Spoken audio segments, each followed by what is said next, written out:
ANCESTRACast.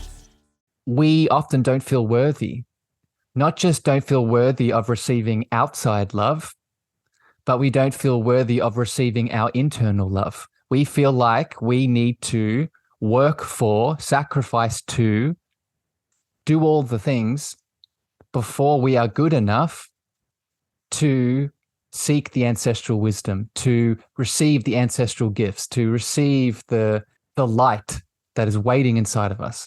I feel the feeling that I felt at that moment when the truth started to come up. I feel them now. It's almost like my body had a connection to the recognition of the truth in what you were saying. It wasn't something that I really could explain. It was something that I felt. Welcome, beautiful souls, to season 2 of the Cosmic Love Antenna with your host, Harrison Ma. I invite you on a mystical voyage from the intellect to the soul, delving deep into the mysteries of love's spiritual essence and its unfolding. This podcast celebrates the peeling back of heart layers, revealing profound lessons, interviews with spiritual seekers, and practices to open your heart to love's infinite wisdom.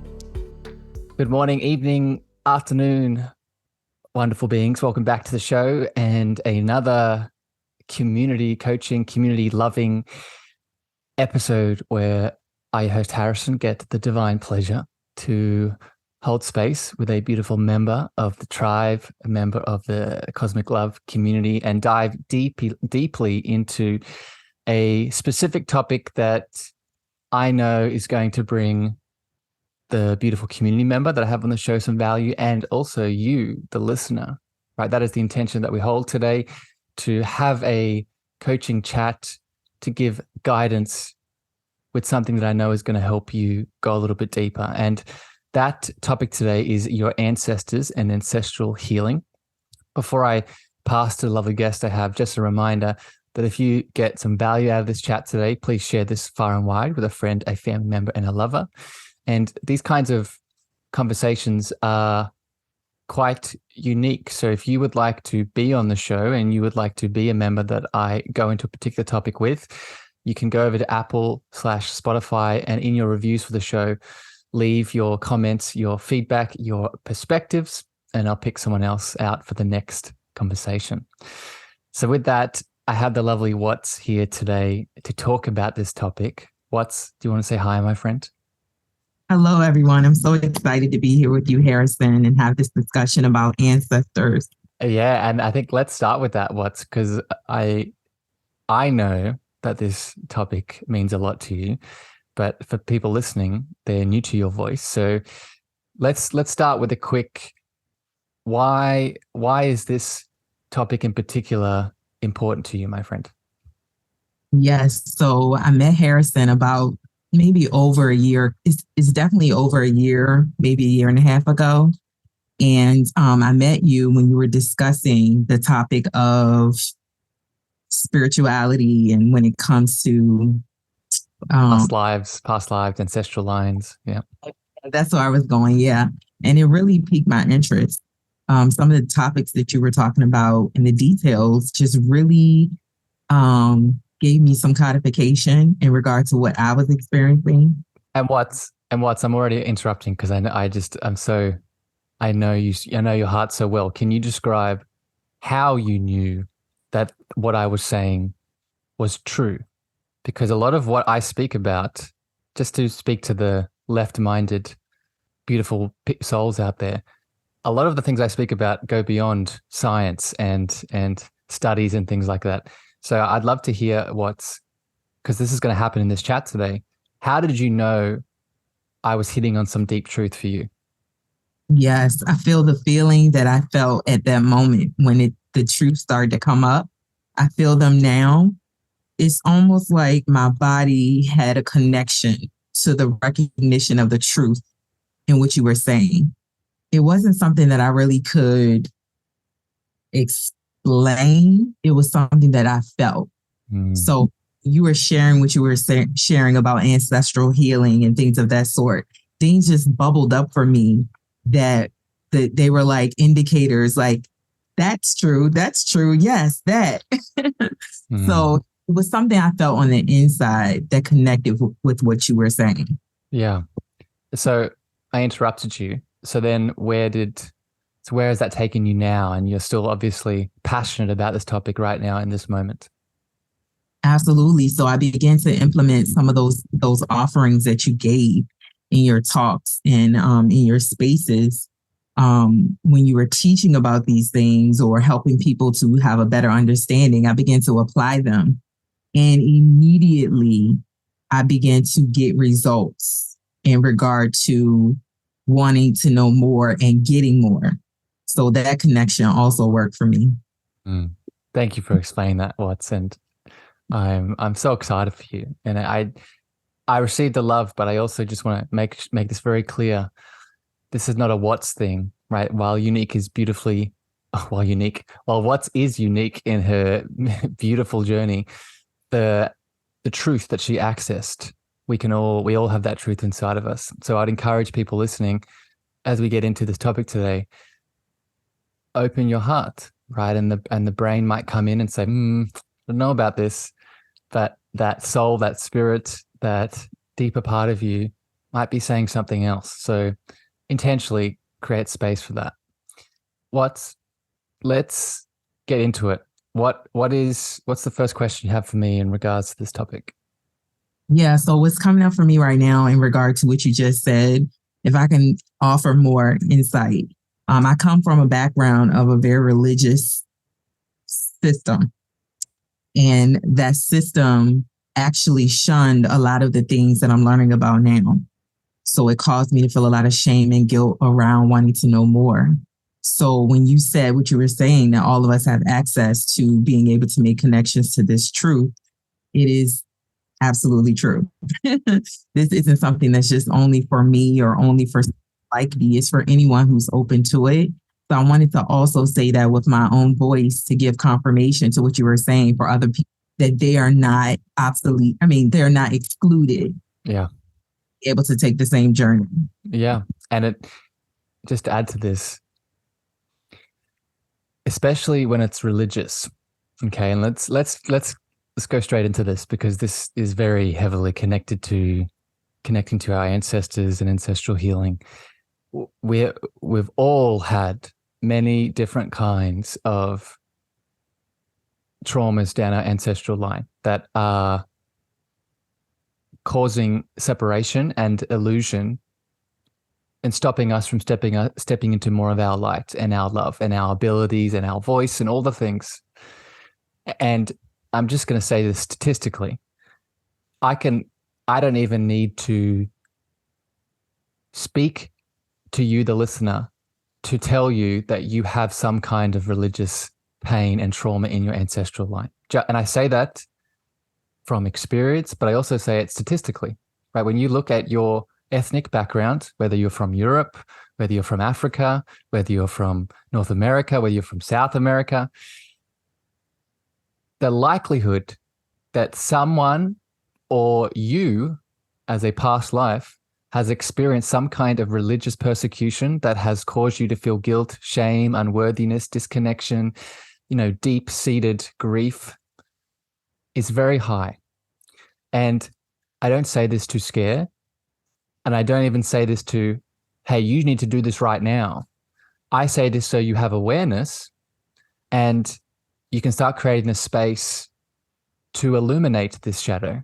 Because if we continue to make it unconscious and don't ignore it, then it's going to project into our outside world, and we're going to think it's fate. We're going to think that our life is just unfolding the way it should, and that's not the greater reality. Do you resonate with that, Watts?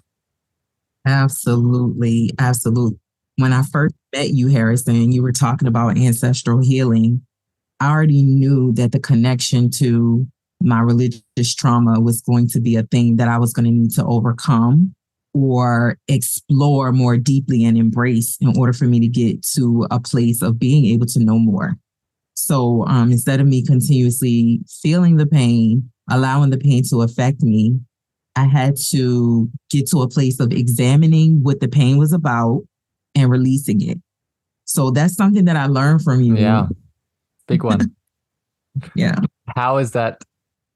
A quick question here for you.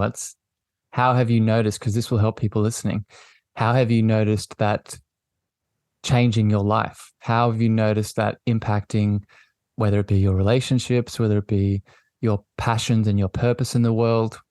How has that shifted things? So it has shifted things because it has allowed me to know that I'm a powerful being within myself, as opposed to my power being outside of me. Yes. It allowed me to pull my power back into me and use it and be a powerful being here on this in this realm, on this earth, on this plane, in order for me to be able to live and shine my light and be the gift that I am to the world. So I'm excited about that. So Watts, I'm so excited for you, but I want to illuminate what you just said, because it sounds very, I don't want to say basic, but it sounds, what you just described in terms of taking your power back is the problem, is the challenge. And what I mean by that is, many of you listening to the show have heard me speak about the inner child, right? And the inner child is an archetype in many ways. An archetype is how consciousness inside of us expresses itself, put it very simply. But we forget about another archetype that we have, and it is often referred to as the Imago Dei archetype. And the Imago Dei archetype is our relationship to a higher power. And put simply, as Watts is saying, you can answer this question. You can see what your relationship to this archetype is. Put simply, do you see your higher power as something that is outside of you? Or do you see your higher power as something that is inside of you?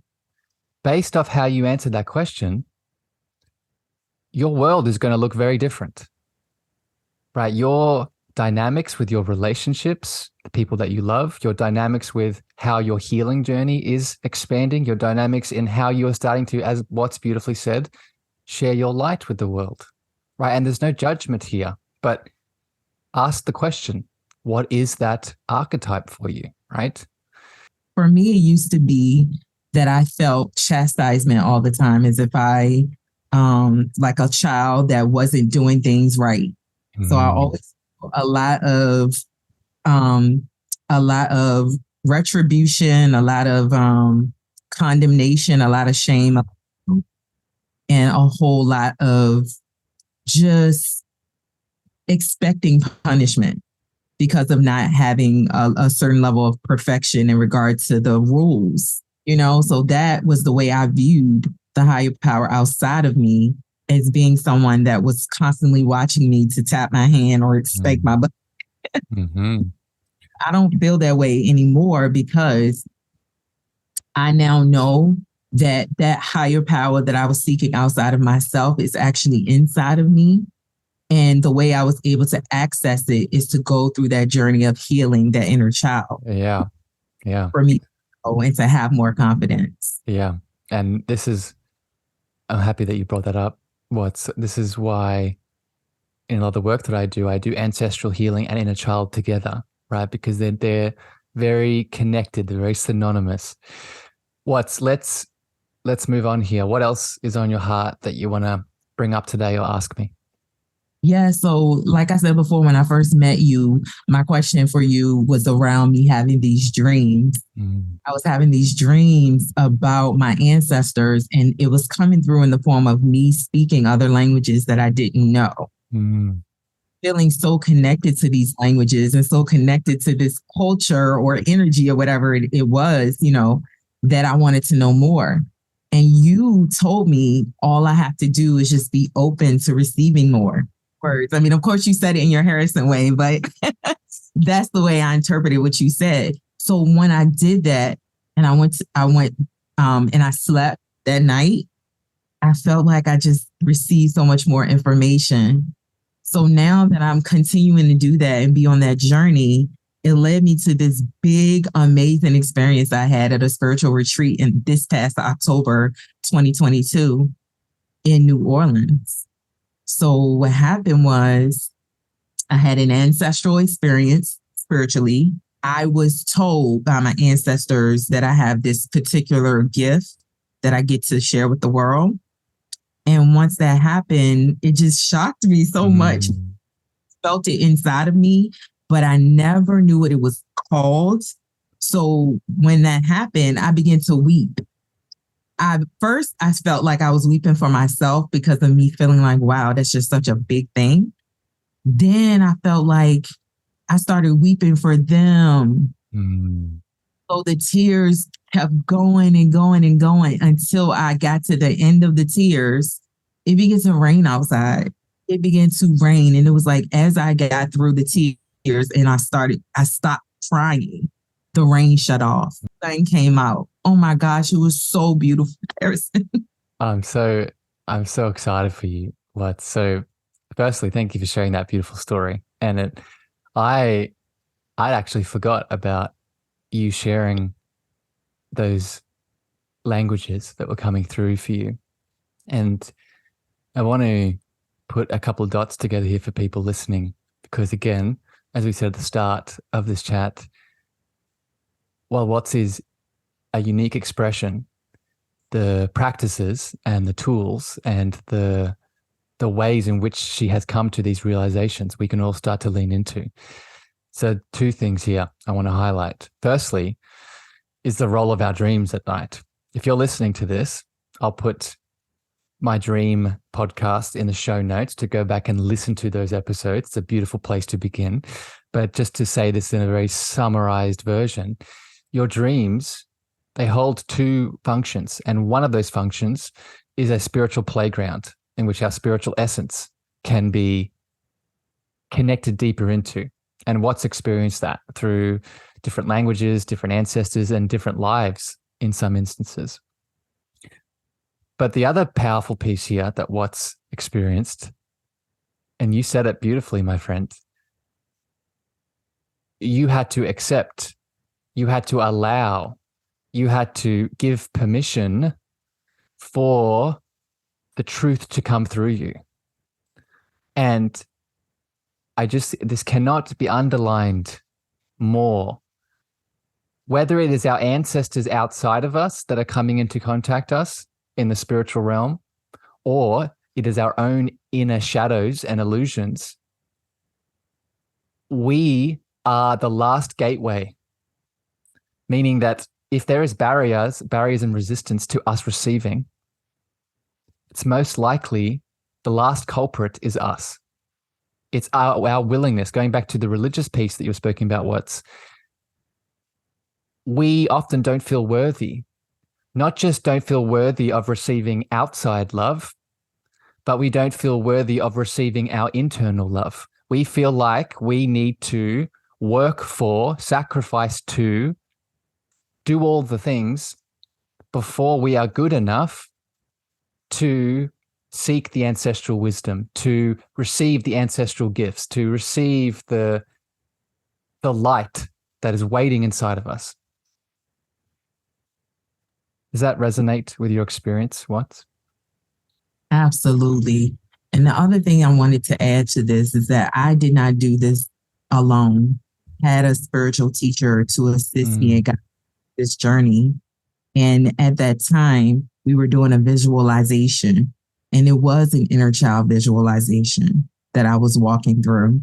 And part of the visualization was just imagine that your ancestor is whispering something in your ear. You get to know. Yes. It was so beautiful that was when I got the information that I was expressing earlier. Yeah. It shows the power of someone holding space for you, right? The quote that comes in as you're sharing this is, we don't know what we don't know, right? And when we're in it, when we're in the illusion, let's use the mask of I'm not good enough or I'm not worthy.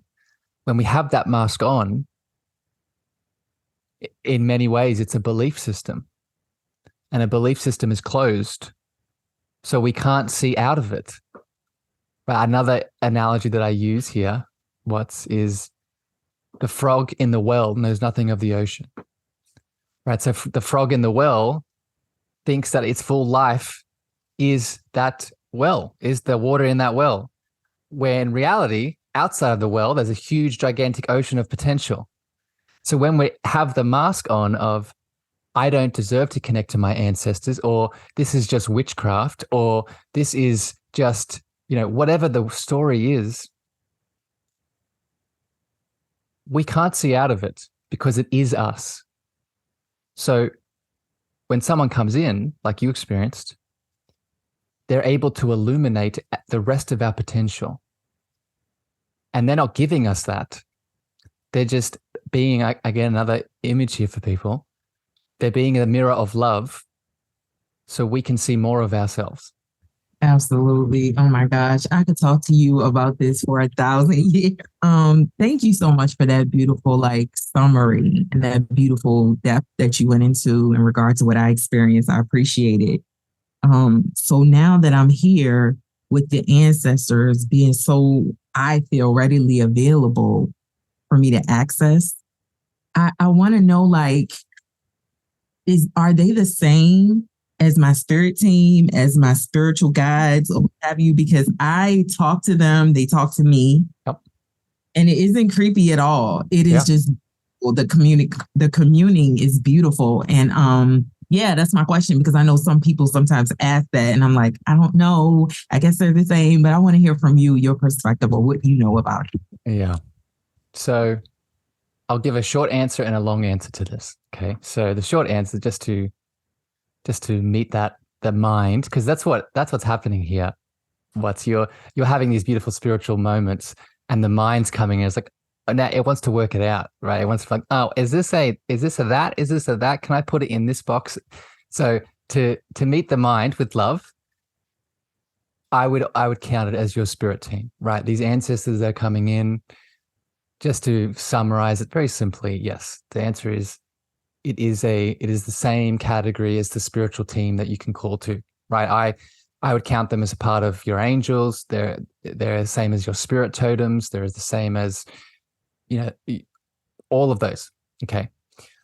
However, let's have a deeper answer to this. Your ancestors, much like your angels, much like any totem animals that visit you, they are technically outside of you, right? So give me an example here, Watts. Give me an example of one of these ancestors. Do you know their name, or do you know where they're from? Yes, it's my grandma. Okay, grandma. So that's a beautiful example. So your grandma, she is in your ancestral line, but she is a different soul to you. So I would count this as an outside presence. That's outside presence that's coming in to support you. This is the next step that we can take, Watts. Once we start to connect to these outside pieces of love that remind us of our power, your grandma as an example, we start to remember that as the soul that we are, we have different layers of spiritual support that we can connect into. And what I mean by this is the most common example is the higher self, right? Watts, you have a higher self, I have a higher self. And in reality, we actually have multiple higher selves. But what I'm getting at here is it's when we connect to our spiritual support team, there are two categories. There are the outside entities, which are the angels, the ancestors, your grandma. But then there's also the pieces of us that we can call to.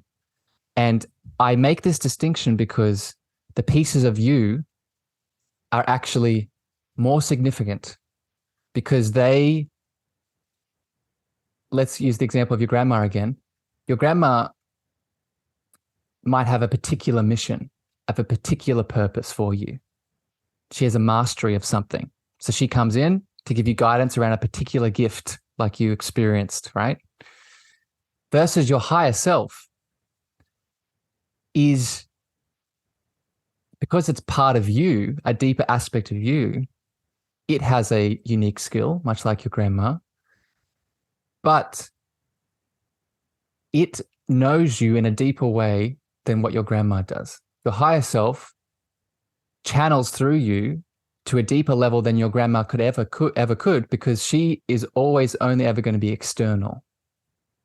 So to summarize this, Watts, when we start to go into our ancestral healing, one of the symptoms of it, this is a symptom, our grandma, in your instance, can actually remind us of the other aspects of our multidimensional being that we are, right? Our higher self, right? And there's many others, but just to not make this complicated.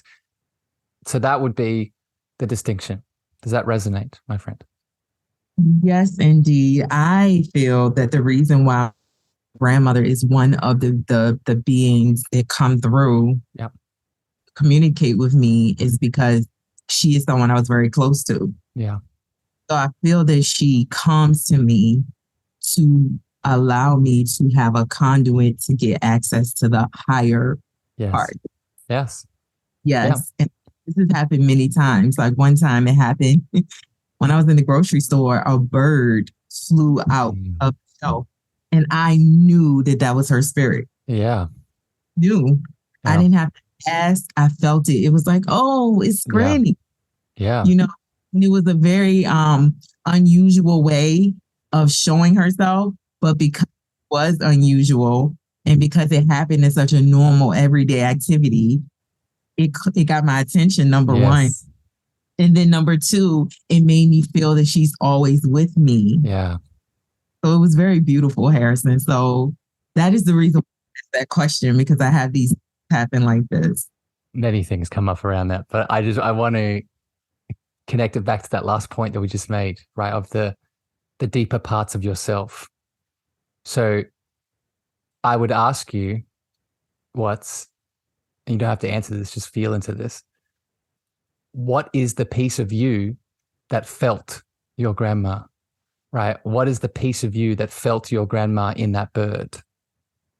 Well, let me ask you, what comes up when I ask that question? She was a very free spirit. Yeah. And I feel the bird was a representation of that. Yeah. But let's take it deeper. Okay. So that's you conceptualizing it, and yeah, that's beautiful. But let's take it deeper. Mm-hmm. Before your grandma came in, right, you probably wouldn't have seen the bird in that way or felt the bird in that way, correct? Yes. Okay, that's good. So let me ask you again. What do you perceive as the part of you that felt your grandma's essence in that bird? I mean, I guess my heart. Good. Yes, you're right. Yeah, you're right. Let's go deeper. What in your heart felt that? The connection of her being a leader in our family, being the head of the family. So at that time, now that I'm thinking about it, I remember wanting the family to be together and come together. Yep. So I feel that her coming to me was her guiding me of sorts. Yep. So desire. So this is still surface level. It's beautiful. It's beautiful. And I'm not taking anything away. This is all valuable, what you said. And that's what came through. That's the channel that came through with the connection to the bird. Beautiful. But again, in the heart, that's what you received just then is still a symptom. What is the piece of you in your heart that received that download, that connected to your grandma in the bird? What, if you had to describe in the heart, what picked that up? If I'm honest, I miss her. Okay. The missing, the feeling.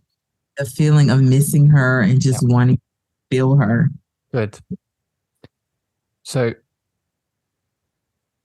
the deepest answer to this I was just say, the piece of you that picked up on her is the piece of all of us that is eternal.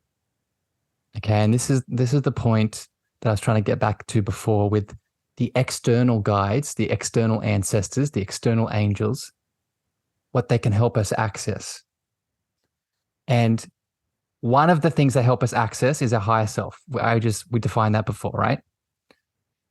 However, the deepest part of us, the deepest part of every single person listening to this episode, and you, is your source, is your presence, is the power that we spoke about at the start of this episode that is you, the divinity that is you. So when you feel your grandma in your heart, when you feel that sadness, when you feel that connection and you see it in the bird, you're not just receiving those specific downloads. Your grandma is also in that moment reminding you of the divinity that you are. Because you can't, the fact that you felt that, you could not have felt that if that divinity was not there. Oh, yes. Does that make sense? What? Makes so much sense. It's like when you were explaining that just now before you said divinity, I just felt divinity. Yes. Yes, that's exactly what it was. And I have more now in my life than I've ever felt it before because I was connected from divinity because I didn't understand or know what it was. Yeah. And this is the point, right? When we're connecting to our ancestors and doing any ancestral healing, yes, the specific lessons are important, like you just shared with what she's reminding you of in the shop, what she brought up, taking action on those things, they're all important. But often within the doing, right, this is where I see a lot of people have challenges. This is where the spiritual ego comes in, and it thinks that, oh, I have to, all the things that grandma said to me today, I need to make sure I do all those things. I need to make sure I get all those things done, or I'm not enough, or I'm not doing the things, right? It seeps in now from this angle. And what we can remind ourselves of is, yes, grandma's giving me guidance, grandma's giving me advice, tips, support. But even if I didn't do any of those things today, the thing that she's reminding me of most, the thing that's most important, and I don't need to do anything for this, I can just be here in this moment to feel this, is what grandma is reminding me of, is of this eternal connection that has always been there, right? And I don't have to, I can do the things that she's suggesting I do, but even if I didn't, just being in this feeling for a moment would be enough. Yeah. Beautiful. That is so beautiful because I love the fact that it releases me of the obligation to do something because in life, I've spent a lot of time focused on the doing it right, doing it this way, doing it that way, unable to really connect to any type of divinity in anything because I was focused on the correctness. Yeah. The being in the moment, just the being of it. So that is the goal. That is the objective, just to be. So Well, it goes back to the conditioning that we talked about at the start of this episode, right? And it's not just religious conditioning. I said it's a big part of it, but it's not just that. But it's that conditioning, right? We're not worthy unless we're doing the thing. And don't get me wrong, the doing is there for a reason. But we're never judged. There's no score that's being kept. There's no hell that we're going to. There's no, condemnation for doing it enough, right? It is there because we get to do it. It is there because it is part of our free will. So I think we probably have time for maybe one more question. What else is on your heart to wrap up this conversation? Okay, so I recently decided to do the ancestry thing. I decided to do that just to get a little more information, maybe. So being someone whose ancestors that are connected to where I am now in a very traumatic way, I understand that ancestral healing includes those things. So as someone who has had that in my ancestry, what are some ways I can maybe connect in a higher vibrational way to my ancestors and not focus on that part of it? Not focus on the specific traumatic part. Yeah. Can you, if you feel comfortable, you don't have to give us super specific details, but can you give us just sort of a general what is if you want to call it, the flare of the trauma, just so I can tune into it a little bit. Okay, so the flare of the trauma is being taken away from the motherland of my ancestors. So it's like, the earth, the nature of the divinity in our in nature. Yeah. Yeah. It connects. Yeah. About being on the land that you come from. Yeah. So, in terms of how to approach this, my friend, what I would encourage you to do, and the example of the trauma that you just described, I almost don't need to say this, but I will, just to be clear. Many, many, many people have that same, much like the religious persecution that we just talked about before, that specific trauma of being taken away from our motherland. It is deep within many, many souls that are currently, on this earth. So, one, it's having compassion for ourselves, right? Without even going into it, just firstly, compassion is the first step here. It's just holding ourselves without even going into it. Just, based off my ethnic background, based off the test that I've done, I know that with a very high likelihood that this exists in me to move through. So first of all, it's accepting compassion, or compassion acceptance.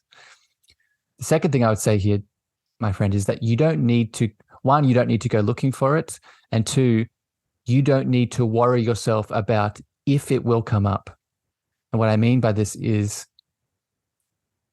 I've shared this with you before, my friend, but I'll repeat it for everyone. In my experience, we are only ever given what we are ready for within our spiritual journey, within our healing journey, within the onion layers that we move through. So we don't need to, purposefully ignore a part of our ancestral trauma that we know is there. And we also don't need to purposely go looking for it, because it will come up when the time is right. It will come up when you are ready to move through it, right? And that might be tomorrow. That might be 20 years from now. That might be next lifetime. But in relation to your question, this is fear consciousness. This is what this is. We fear that this deep wound is going to come up at one point, and I'm going to be taken away, and it's going to be too much, or I'm not going to be ready, or whatever it is. And it's just not true, right? We might momentarily, the ego might come up and be like, "Oh, I can't do this," or "This is too much," or "I should just do the next thing."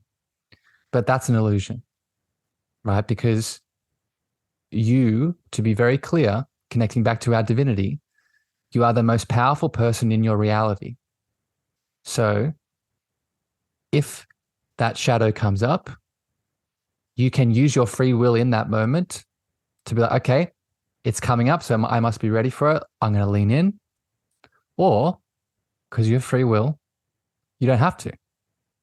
And you're not judged either way, right? You can decide to suppress it and ignore it. And again, you're not judged for that. But because how shadows work, it will now come up in another way. It'll come up a year from now, 5 years from now. But the key here, is to, again, release fear around moving through it or not moving through it, right? You're good either way. Does that answer your question?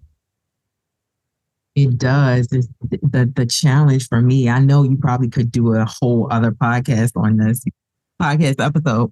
I want to bring it up because it is a challenge for me, because there are so many things that happen in daily life, whether I'm paying attention to them or not, reinforce that. And I also have people that I interact with in my life in many different ways, not even just close, intimate relationships, where this conundrum exists. The residue, the effects, the results and outcomes of this plays out almost daily, if not multiple times a week. So it doesn't give me time really to have a year or 5 year come up. It comes up regularly. Yeah. So let's keep going with this, because this is because the example that you're giving, a lot of people can relate to this. So let's keep going with this. So because it is a a large cultural thing, right? What you're saying is quite normal, right? It's because it's a cultural trauma, especially if we live in that culture currently, like you're saying, we're seeing it. We're going to keep being reminded. But this is now where I remind you, Watts, and people that are dealing with the same thing, of your personal and spiritual sovereignty. Okay. And what I mean by this is, again, I'm going to repeat it. You are the most powerful person in your reality. So, and I don't say this to overlook the different circumstances people are in and the severity, like you're saying. But even in those situations, I still assert that you have the power to, and I'll make this super practical, to put up your boundaries, right? To put up your boundaries, to say, no, I'm not going to deal with this today. No, I'm not going to allow that person's prejudice, that person's fear, that person's perceptions of me, whatever it is, to impact my energetic terrain, right? If this means taking a break from that particular person, if this means not going to that shop anymore, if this means, you get the idea here. The key here, as you beautifully said at the start of this conversation, Watts, is take your power back from all of these situations that are triggering you, right? Or, so option one, or option two, deal with the shit. Deal with the triggers that they are bringing up in you, right? If, like you said, if there's a lot of them, you might not be able to do that. So that's where the boundaries come in. But we need to be careful here, Watts, of putting on the victim. We need to be careful here. And I say this with so much love, because I know that this cultural wound is deep, but it still applies. We don't want to become the victim. But if we put on the victim mask, what are we doing? Right? We're giving our power away. We're saying that I am in this state. I'm constantly going to be triggered. I'm constantly going to be walking uphill with this wound, and I'm never going to get to the end of it because I live in this town, or I go to this church, or whatever it is. And you're giving your power away. So take off that victim mask, take your power back, and make a choice. Yes, I hear you. I really do. This is my next phase of my spiritual journey. I welcome it. I walk in it. I'm embracing it. And I'm going to be able to come back to you and say, I can't wait. What I've done, Harrison. Let's say one more thing here, Watson, and I'll let you go because I have to be mindful of time. But you know this, Watts. You've already started to see it. But I just want to share this within this example for everyone to hear. When you do those things that I just outlined, those boundaries, or those taking off the victim mask, making the choice to do something about it, you're not doing that as an individual. You're not doing that as an individual, both at a physical level, so within your physical community, right? Your partners, your friends, your children, they see that. They see what you are doing, and they are either unconsciously inspired or they are consciously inspired, and they join the effort, right? Because they see, if Watts can do it, I sure can do it, right? But also, because we're talking about ancestors today, you also do it from an ancestral lens. So what I mean by that is, when you step into the power, especially around a wound like this that is so ethnically and culturally deep, all of the ancestors that have been through that same persecution, they show up, right? It's a beautiful way to end this chat. Your ancestors are with you all the time. But the point in time where they are with you most, where they show up most, is in points of deep pain, deep persecution, deep cultural, ethnic racism, harm, just deep, deep wounds. That is when all of the ancestors that experience that same event, they show up. So in that moment, as you've already described today, Watts, you ask for the support. So when you inevitably break down, when you inevitably find it's too hard, that's the moment to be like, I'm open. I'm open to my grandma. I'm open to my grandfather. I'm open to my great-great-great-grandma. Help me. I seek your support.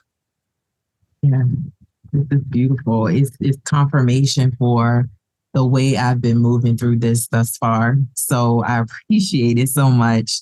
And that is exactly what those tears were about in New Orleans.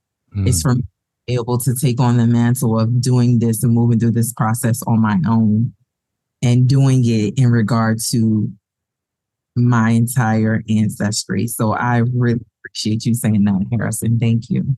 You're welcome. I love you very much. Thank you for spending time with me today. As expected, we went to some deep emotional and spiritual grounds, and this is just how we roll. This is what you bring out in me. So I'm really grateful for the light that you are in this world and all of the beautiful work that you're doing. And I can't wait a year from now again to see what else has shifted and how much extra light you've spread out into the world. So thank you for being here today. Absolutely. Thank you for having me, Harrison. For all the beautiful souls listening, I hope this has brought you guidance and insight. If it has, please share this far and wide with a friend, a family member, a lover that could use this guidance. If you want to be on the show, please leave it in your reviews and your feedback. But regardless, sending love, sending light. And until next time here on the show, we'll see you again very soon. Bye, everyone. Thank you for listening to the Cosmic Love Antenna with me, your host, Harrison. If you gained value or this episode hit your heart, please remember to share this out with a friend, a family member, or a lover. You can also leave your love over on Apple reviews and Spotify star feedback, and this helps me spread my frequency to more souls in need. Finally, if you want to connect with me deeper, want to reach out, interested in coaching, please follow me on Facebook, Instagram, TikTok, and LinkedIn at Harrison Meagher, Meagher spelled Meagher. Sending you so much love.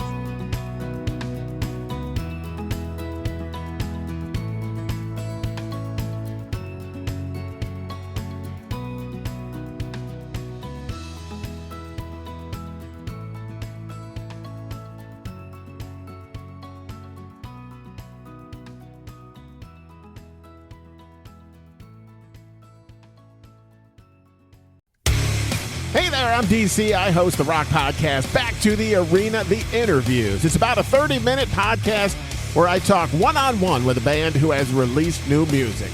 You can find us on all the best podcast sites like Spotify, Apple, Google, iHeartRadio, and more. If you're a rock fan like me, subscribe today to Back to the Arena, The Interviews. Electricast. Electricast.